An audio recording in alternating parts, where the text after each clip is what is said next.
Good morning. How are you? Good morning. What's your name tag right there? Good morning. Good morning.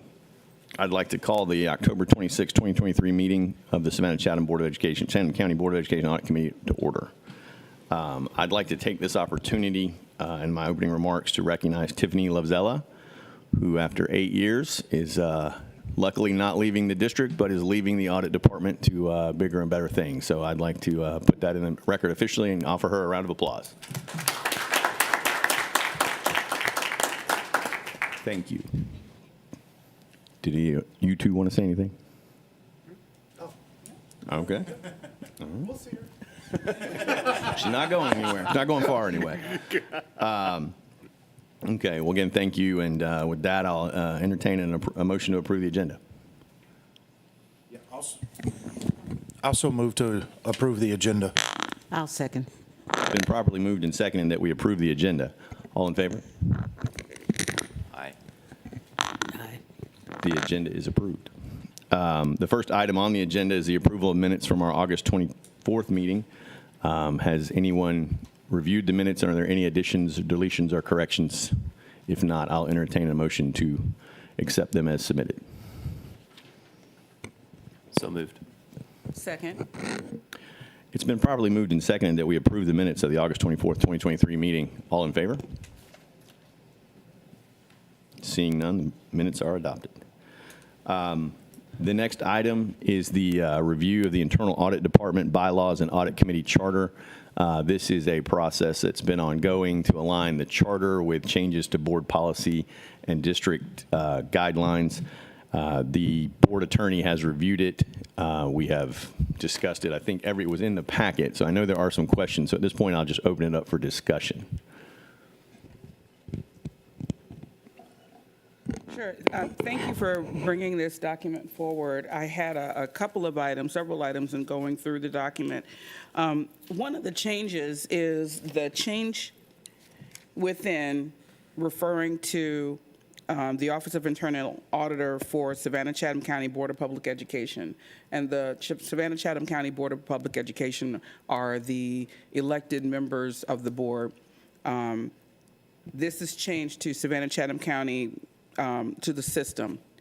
And so that drew my attention because we have talked a lot about the independence of the Office of Internal Audit not being under the system, although they are employees of the system, not answering to the superintendent. So that's a very significant functional change in the document that wherever it says Board of Education, and we've talked about the internal audit director answering to the board president, that doesn't make sense in a document where you're moving everybody to being system employees and you're removing the board. It's no longer a board committee. Well, it is a board committee, and so that's one of the things that I think is problematic, because board committees answer to the board and not to the superintendent. So I don't know if Mr. Holliday offered any comments on, I did email him about it, and I don't see that I have a response yet. Did that come up in any way? When we talked, I did meet with Mr. Holliday last week. The language where he changes it, in my mind, and again, I'm not a lawyer, but it seemed to me that, in the preambulary clauses, it's changing it from measuring the performance of the Savannah-Chatham County Board of Education. Well, the audit committee doesn't really measure your performance; the voters do. So I didn't have in the preambulary clause. I think that's appropriate. The Office of the Internal Auditor for the Savannah-Chatham County, again, public school system, as opposed to the Board of Education, is hereby established. So and again, we'll certainly. This is a discussion. We're not going to vote on it, but we'll clear this up. And I'm not a lawyer, Okay. So when I read those two, it seems to me that it's tasking the audit department to audit the system, not the board. But Yeah. Well, the committees of the board do the work for the system. right. So because the board is governance only and doesn't do anything programmatic, anything being done for the board would be done for the system. Like, for example, I'm on a commission for a national heritage area under the Park Service. It's a federal commission. We are only governance. We don't do any programming. We don't go anywhere and teach anybody about the National Heritage Area. We don't hire any employees. We are only a federally appointed commission to oversee how the heritage area works. But Correct. it has its own executive director. The heritage area has its own employees. So I will just look to hear, it sounds like this is a first read. So I'll just look to hear from Mr. Holliday.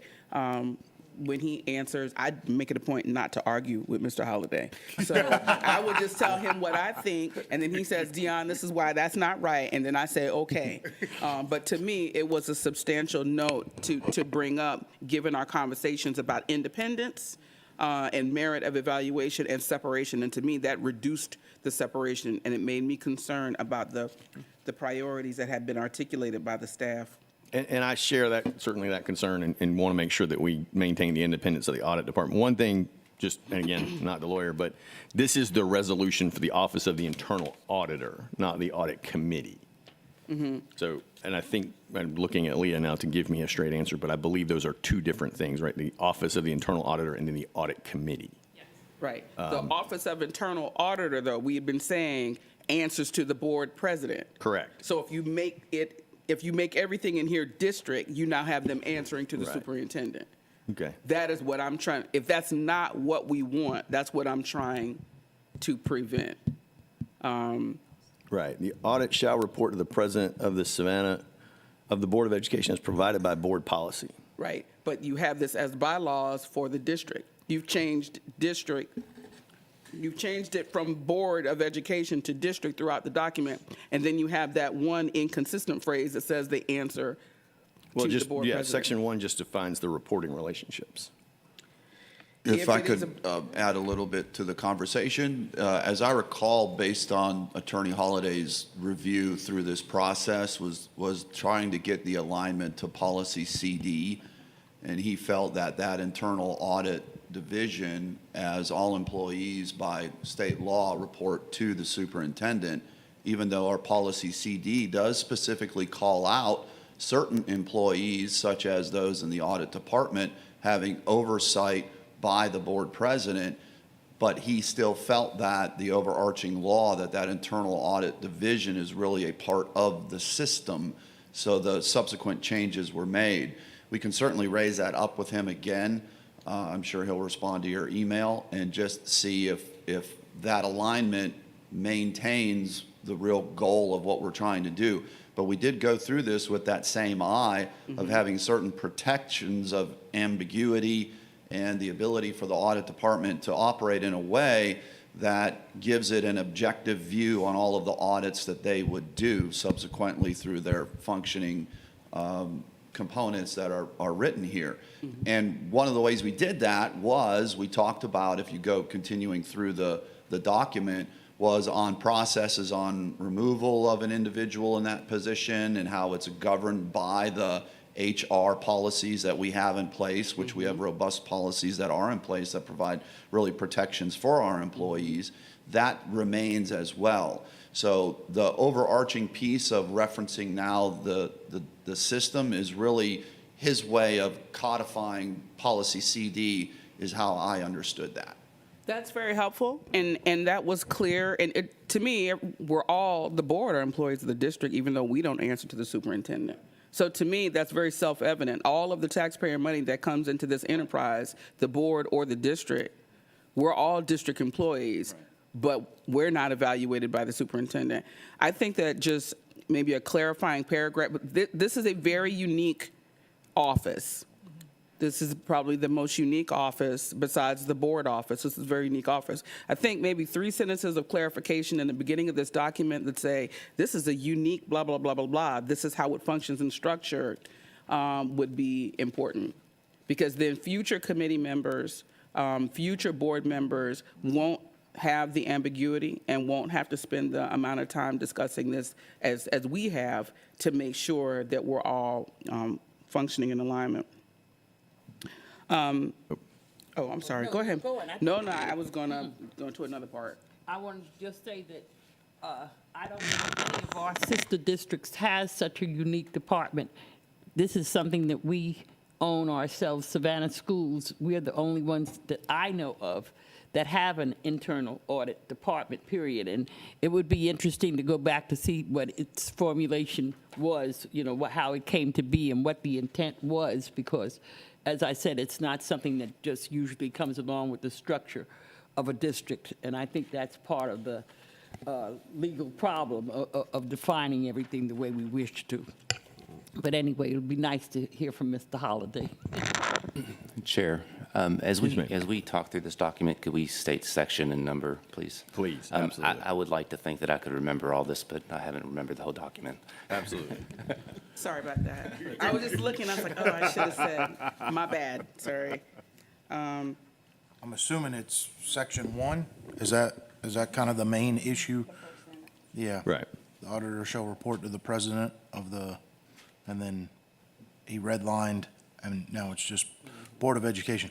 I'll just note, for the record, I think when I read that first paragraph, first thing I notice right there is when he redlined work with and changed it to just straight apprise the superintendent.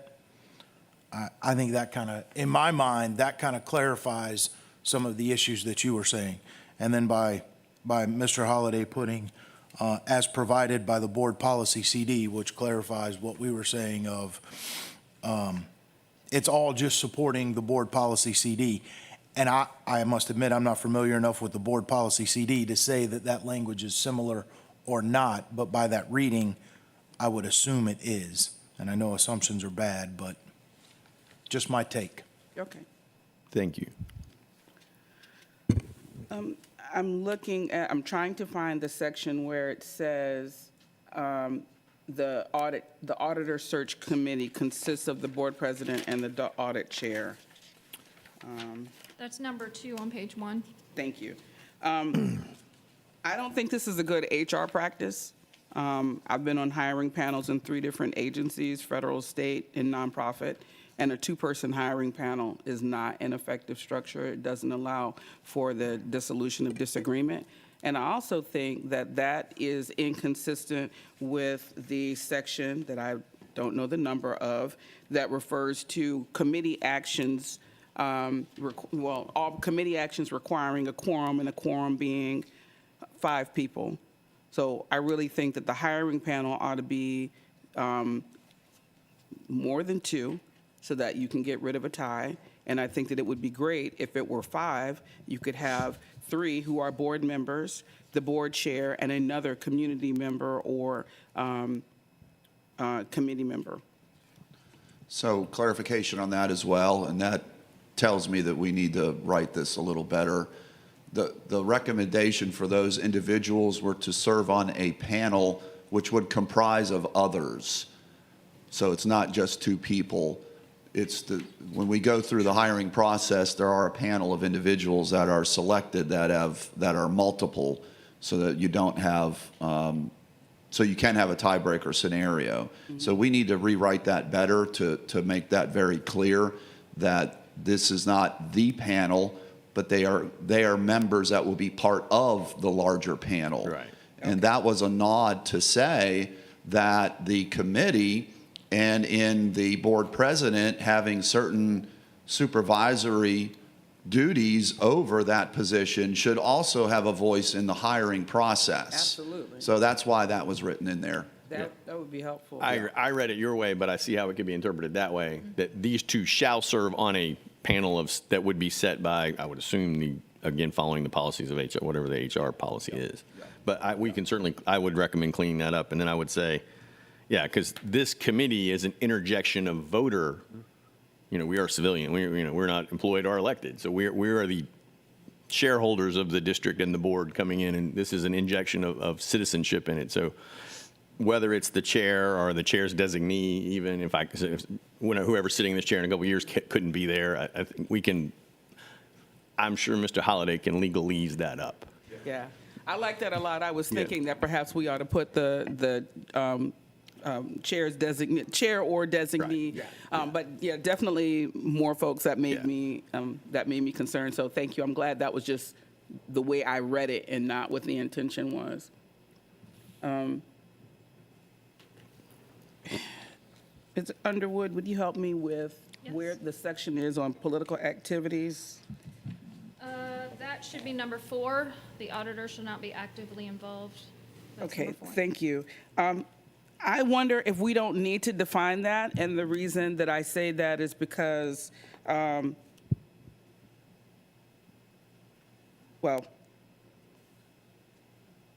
I wondered if, as a federal employee, I'm prohibited from participating in partisan activities. That means I can't even have campaign signs in my front yard.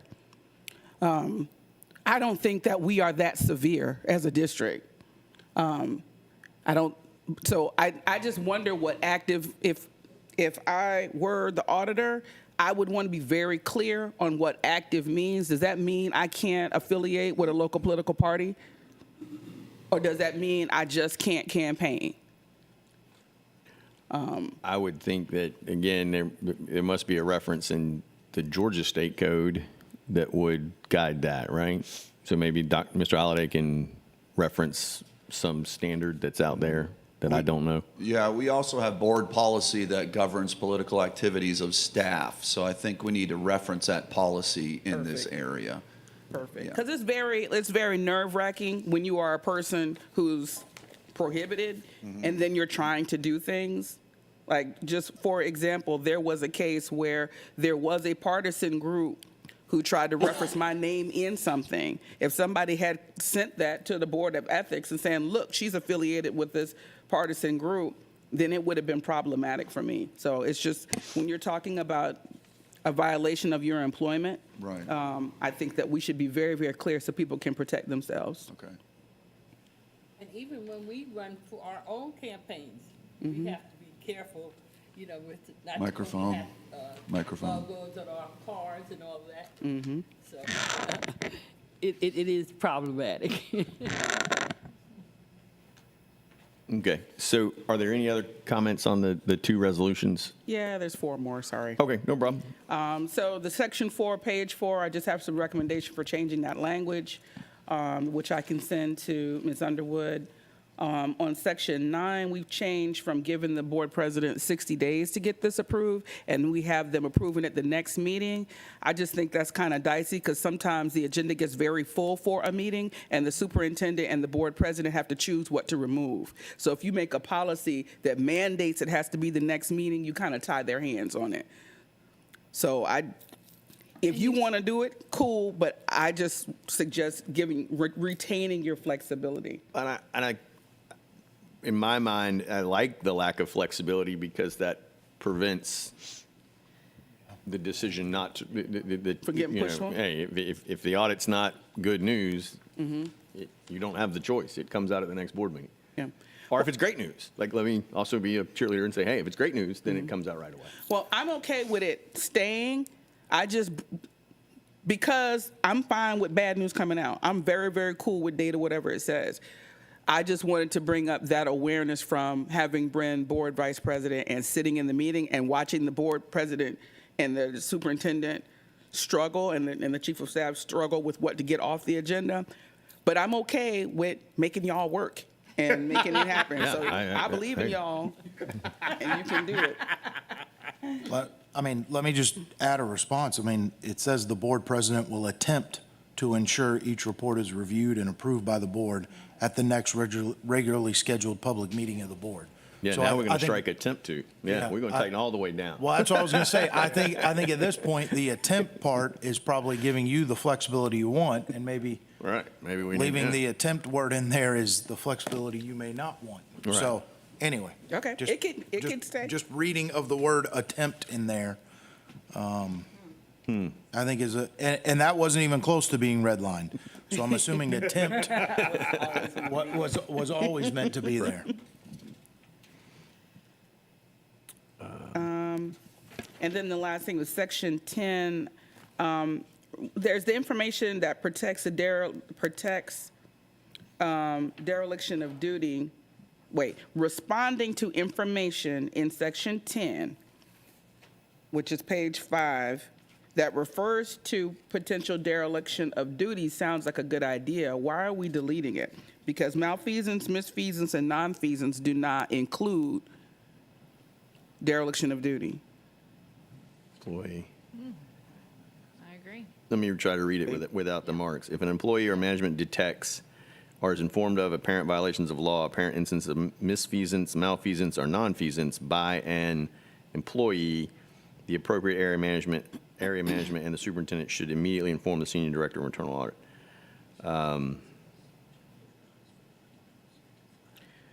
I'm not going to say that I know the legal definitions of misfeasance, malfeasance, and nonfeasance, and if dereliction of duty is included in any of those three. But we'll take that back to Mr. Holliday. Yeah, I mean, I looked it up, and they don't. And the reason I attached to this is because that's kind of my favorite part of audit, is y'all come forward and you say, ooh, this might happen. See, misfeasance, malfeasance, and nonfeasance are all things that have happened. But the potential dereliction of duty is, hey, we looked at these processes. If y'all don't do something, Right. something's going to happen. So if I can interject here, so this section isn't about audits. This section is actually an investigation that may lead to a potential criminal act. Okay. That this particular section is outside of an audit, it's an actual investigation. But it'd be informed by an audit, right? If we did an audit and we were like, well, this doesn't look right, then we would investigate. It can be discovered in an audit, it could come through the ethics hotline, or any information that is provided to the internal audit department. Okay. That is just my opinion of that language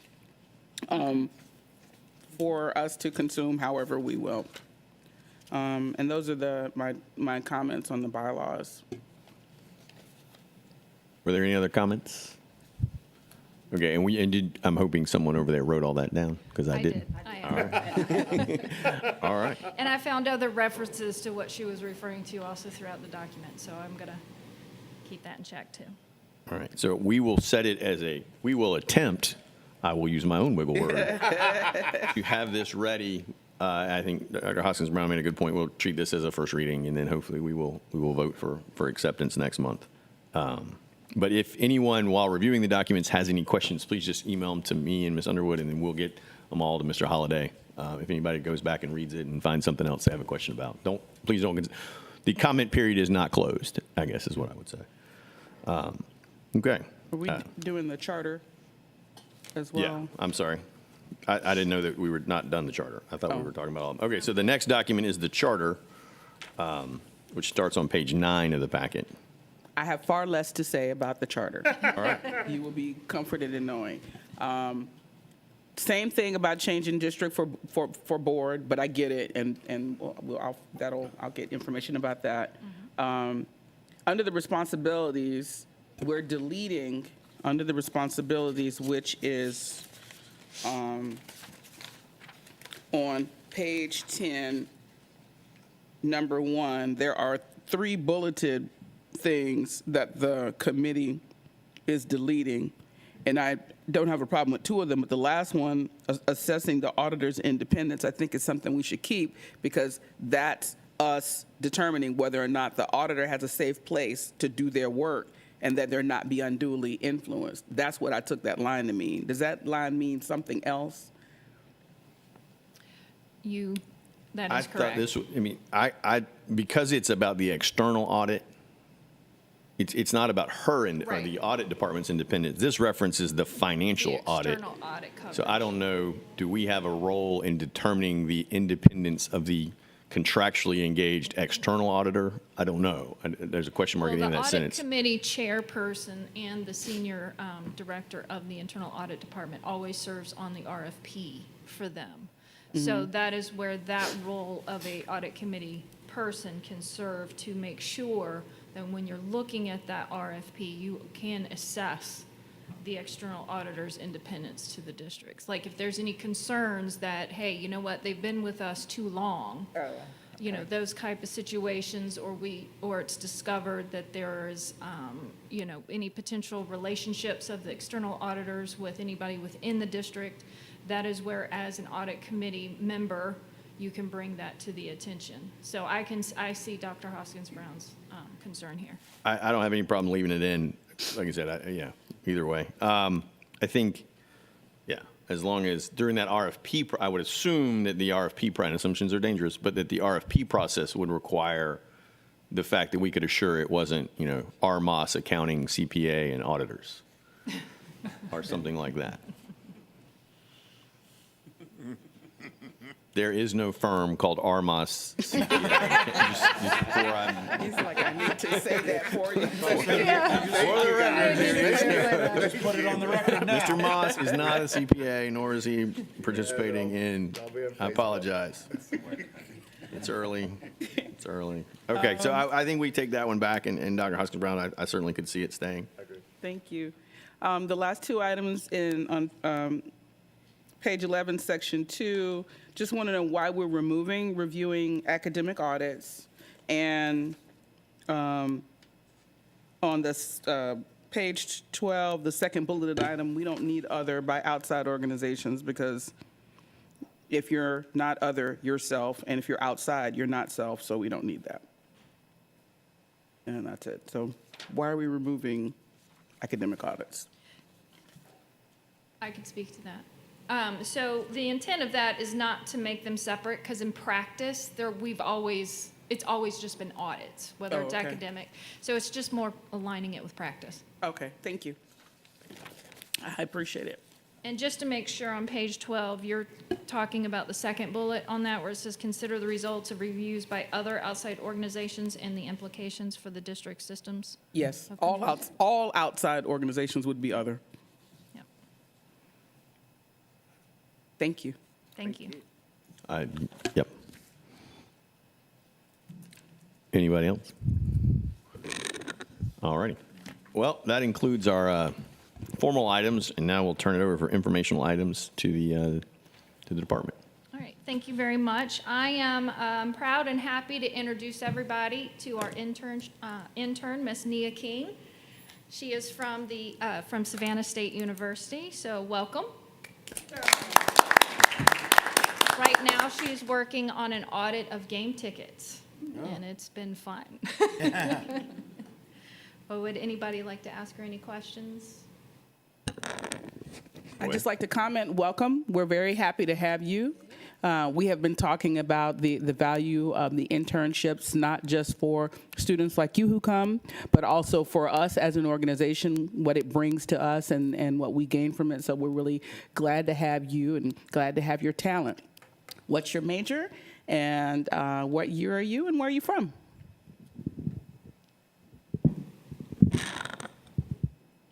Hello, I'm Nia King again.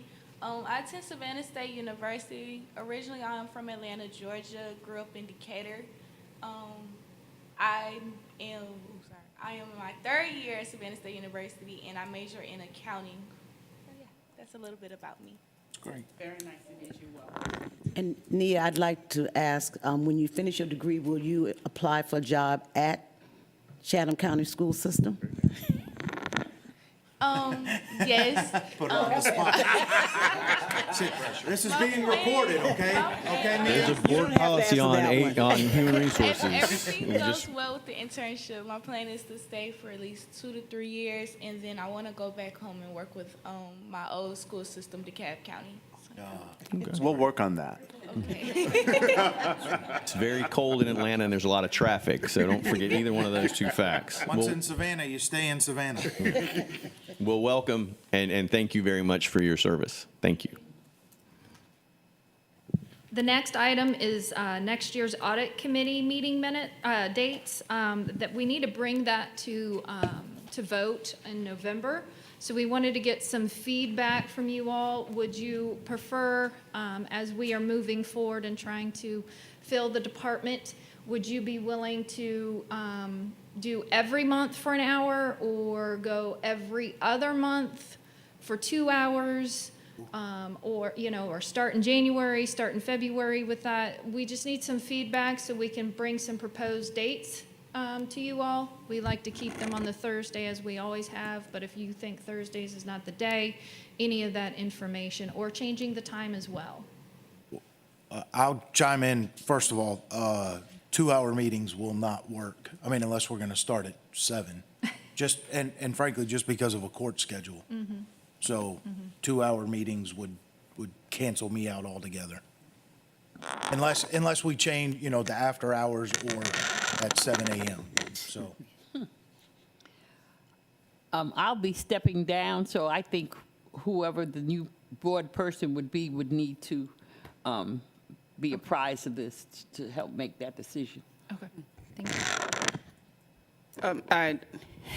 I'm with Mr. Sanders on 2-hour meetings. I mean, audit is exciting, but 2 hours of audit. I much prefer monthly 1 hour because I am on other committees that shifted to a every other month or like 5 times a year schedule. And when you get off schedule for whatever reason, like we had some reports that weren't ready, it is the devil trying to get your schedule back in order versus just having monthly meetings, having your agenda be light if something's not ready, or, you know, asking people for an extra 15 minutes if you need more time. It's really, it's been a little bit of a struggle with the times of that other committee moving because it's moved to a reduced calendar. I am aware that when we first started, when I first got on this committee, we were meeting at, was it 7:45? We were meeting at 7:45 to accommodate court schedule. I know that there are individuals who struggle with this time. I would be fine moving it to 9 and having it as 1 hour, but I would not love 2 hours. Well, I like the 8 a.m. start and the once a month. I'll second that. so I guess the question becomes, how much more do we need? Like what's the, like, all right, so, and frankly, how often do we meet now? We meet once every other month? Every other month, But yes. there are some months we don't, or? Correct. And the reason why is because we've had a reduced staff, so the number of audits are not flowing out. But the projected number of audits that are coming to you is 21 business process reviews with 3 audits coming next month. So we're probably going to have to shift that due to the number of audits. So in essence, But- we'd need to double the meetings? Well, that's where I say, if we go back to the monthly to 1 hour, that is what we're looking at going back to when we had a full house of an audit department. We typically had 1 audit, if not 2 audits every time. Okay. So there was a good, strong rotation of audits coming to you at 1 month. That's an interesting challenge that the schedule is being affected by our being understaffed. Do we have those positions advertised? Yep, and that's going to be, I'll go ahead and jump that. Right now, we have. Oh, no, wait, because I think we haven't heard about from everyone about Okay. the meeting time. Okay.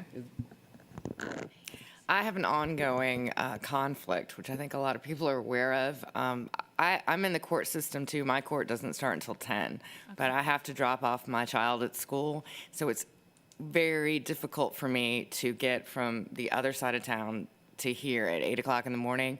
So if it's a consensus to leave it at 8 o'clock, that's fine, but there will be times that I have to be available by phone because I physically can't be in 2 places at one time. But a 9 o'clock start, I wouldn't have a problem with because I could get here at 9 o'clock. Could we return to having virtual access for the meetings to be more family friendly if the majority do want to stay at 8 o'clock? What did we stopped that, and there must have been a reason. So part of the reason is that we did not have a full audit committee at that time. And in order for you to, quote the state law for me, Kurt, but sunshine laws, you have to have a quorum present before you can have anybody on the phone. That changed. Well, I'd like to ask Lee about it, but my perception is that changed. And the reason I say that is because there was a time where board members could not vote, could not be present via phone. This was before the pandemic. It was around 2009. I was out of the country. And I participated in a board meeting. I was able to vote. We tried to do that a couple of other times with someone else, and Lee said, no, you can't do that because of, I believe, the law you're referring to.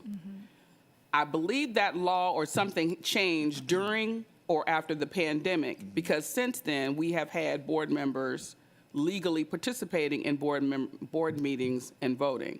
The law, you're correct, that there was a modification to extend the ability for more flexibility for governing bodies to have a virtual presence after the pandemic. However, the law on the voting aspect, which is a little different because this is a committee, but the voting aspect, the allowance for the Board of Education members to miss just 2 meetings per year still stands on the voting side. That's missing, but not vote, that's From that's a- being absent, Yes, not so, being virtual. well, clarification. You can phone in virtually and vote, not being physically present up to 2 times in the calendar year, no more than. Okay. That stands in the law, but you are correct. There was some greater flexibilities on the virtual aspect that came out of the pandemic, and I think we need to look a little closer at that, on how that would apply to a committee. Okay. So our quorum is 5 people? Right now, it's 4. It's 4. The change that was offered, that Holiday says we need to push to 5 because the number that is now on the panel Okay. needs to go to 5. So if 5 people are present, that means someone, she could be on the phone and be able to participate Yep, and it not be problematic. And we can vote, yes. Because the key thing is the voting piece. You've got to have the presence of the quorum on site, and then the vote can pass. So that means we need to get our invitation or commitment to the meeting in sufficient time, and I'm one who doesn't normally respond. I should respond. Because you need to know who's coming, who's attending, and if they're going to be physically present in order to have a virtual The connection. phone opportunity, yes, Okay. yes. So, I'm just going to ask you guys, so so what you're saying is you could be here at 9?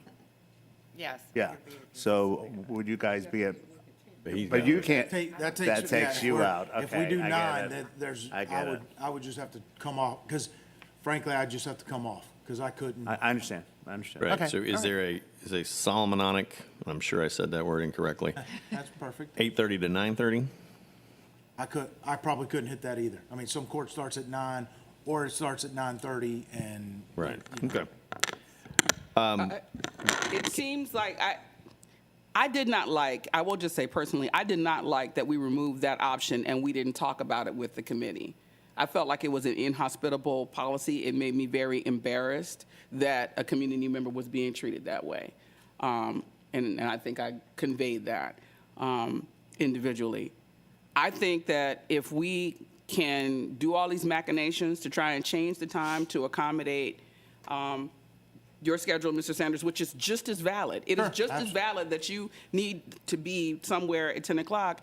We can have, a telephone option. We've had a telephone option for many, many years. So this interpretation of the law that has been so constricting is one that we only started in January.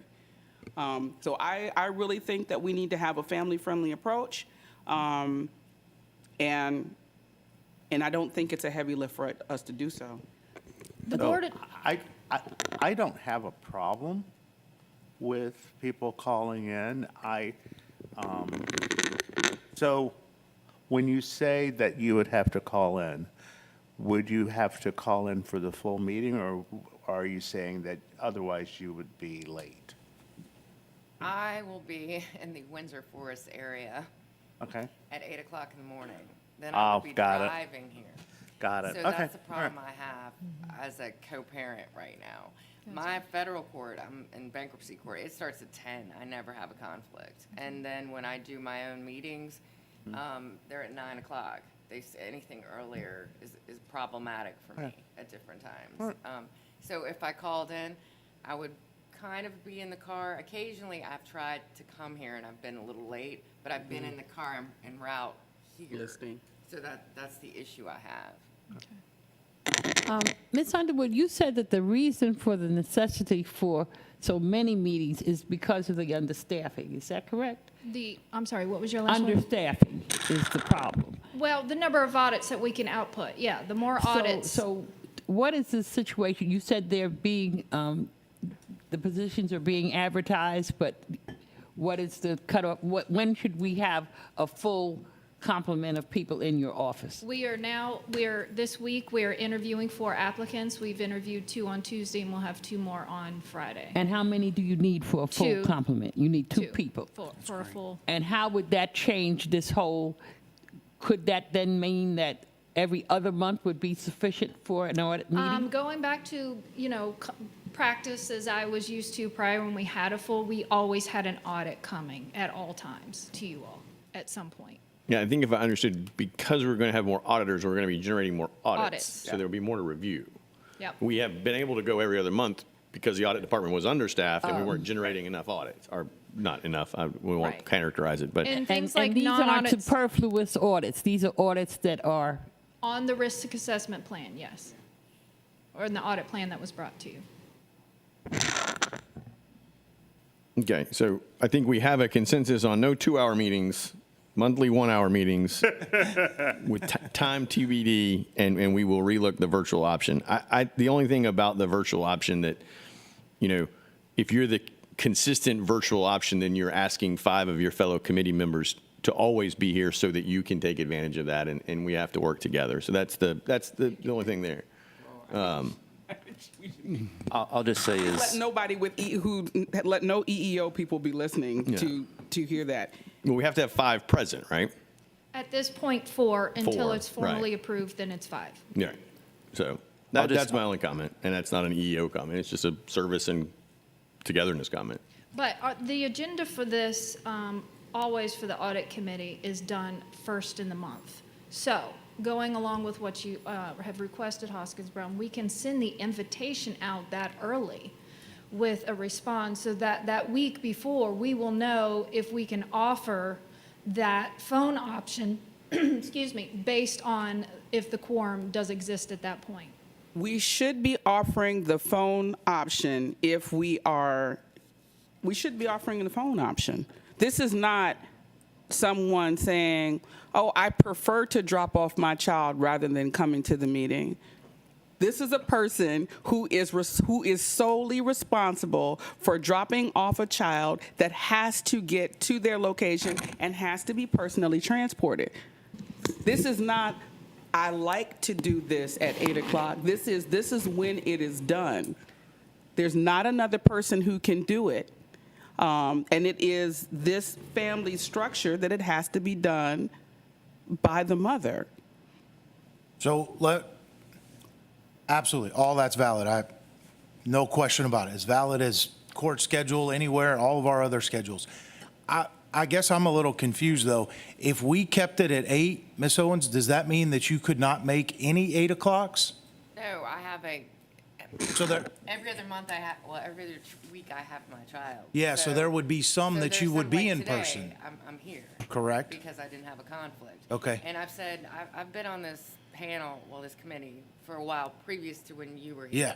And it's been known that this is what happens. That's right. I think I heard that when I started. Yeah, if we hit a week when I have to take him to school, I'm taking him to school. And are And you- then I can call in and try to get here, but I would get here probably at 8:40 right now. Yeah, but which means there would be some meetings that you will, right, like now, if we kept it, there will be some meetings in That I can person make and it some calling in, right? Right. Okay. I mean, I was just curious It just depends. about how to on try to how to work that schedule, to work it to where, the problem that I remember with the virtual and the phone was we were having problems with connections, as technology always works, when it came time to vote, when we had few Yeah, people. and we had to cancel a meeting, in effect, make it an informational meeting because we didn't achieve quorum. So that's my concern is, even if people agree to come, life inevitably happens, like you said, and then we're in a situation where we've scheduled a meeting, the staff is prepared for the meeting, but we don't achieve a quorum because enough people want to call in.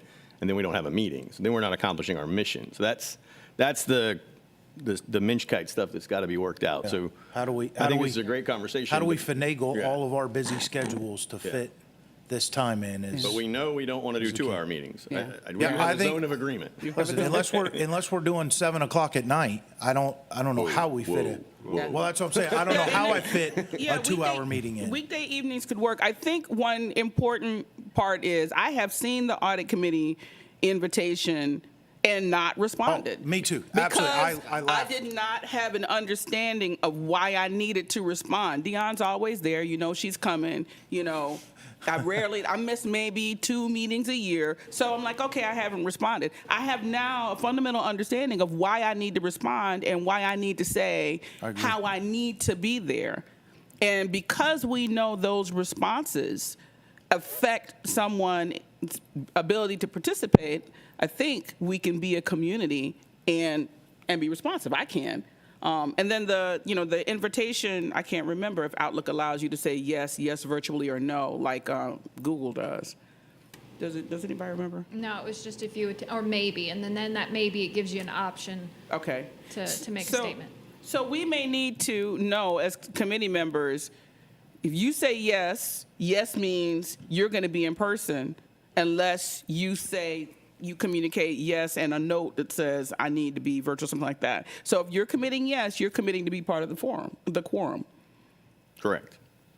I think that's the important part, is that we always maintain a quorum. Because like I said, it's not an effective use of anybody's time to not be able to execute the meeting. If we could pass this problem to Mr. Holliday and ask him to work some magic and fix it for us, let us know whether we are misinterpreting that law, whether or not it doesn't apply to committees, whether it only applies to the board. I think the committee and the board thing, because when the issue happened last year, I did approach this to him, and this is where he gave me guidance. So, but in perspective of committee versus board, I will clarify that. And thank you, colleagues, for this discussion. And also, I just think this is the one committee where we have such strong community input. We need to keep it convenient. You know, we don't want community members deciding that it's too hectic a situation. So whatever we can do, I'm sure we will, to make sure that all of you can still participate with us, because it is important. Absolutely, thank you. So just the warning order, I guess, is we're going to go to monthly meetings based on the increased volume of audits. Everything after that sentence is TBD. That's, I think, everything we know today. Yep. With the exception also, just to note that December and May, we do not have meetings because May is graduation and December is a short month. So it's really 10 months. Thank you.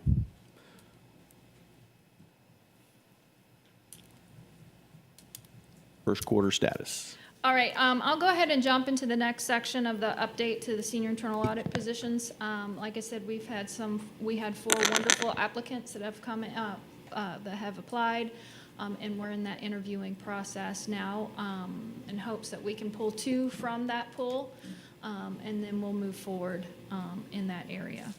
As for the internal audit quarter status, what we'd like to provide here is that, first off, the projection start date for the intern did not occur to quarter 1, so that impacted the projected numbers. And due to other activities that were being conducted in the internal audit department, the purchasing audit did not start as projected in the quarter 1. Status. And so therefore, right now, but we are ahead with our academic auditor. We hadn't planned for him to start until quarter 2 in the sense of the audit, but he is full speed ahead on that one. So we are ahead of schedule in the student support audit. And then also these will change as well as the new employees come in. So we will probably have to do an adjustment to the projected once those employees come on staff, and we'll reintroduce this when that becomes a confirmed, when at the next either November, if not the January meeting. Anybody have any questions?